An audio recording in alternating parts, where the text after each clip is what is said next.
Dans quelle mesure Trump réellement a la possibilité, voire la volonté de mettre fin à ce conflit, c'est une autre question qui entraîne encore une autre question. Et de quelle fin de conflit s'agit-il? Parce que si tout le monde veut la paix, je ne suis pas sûre que la paix vue par Trump correspond à la paix vue par Poutine.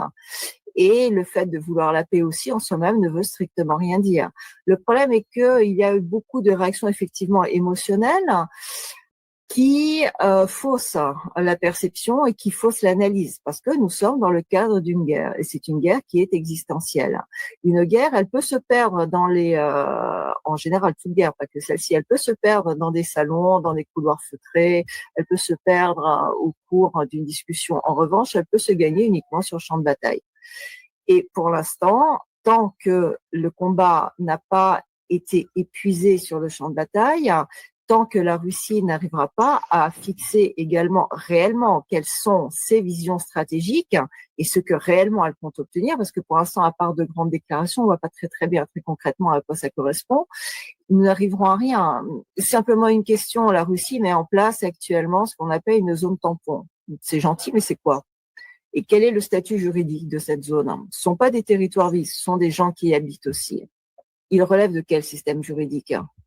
Ils vivent dans quelle zone? Ils vivent dans quel pays?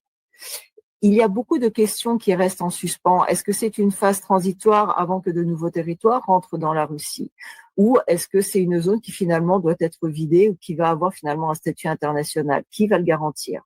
Donc, quand on parle de la question du règlement du conflit entre les États-Unis et la Russie, il y a quand même cet aspect stratégique derrière, ce que Poutine a parfaitement rappelé dans la conférence de presse derrière, il faut régler stratégiquement ce conflit. Trump reprend l'expression depuis en disant qu'effectivement, il faut pas simplement un cessez-le-feu, mais il faut une résolution stratégique. Or, je ne suis pas certaine que l'intérêt stratégique des États-Unis corresponde à l'intérêt stratégique de la Russie. Et je ne suis pas certaine qu'il soit possible de trouver un compromis ici. Donc, nous sommes quand même dans une phase assez particulière et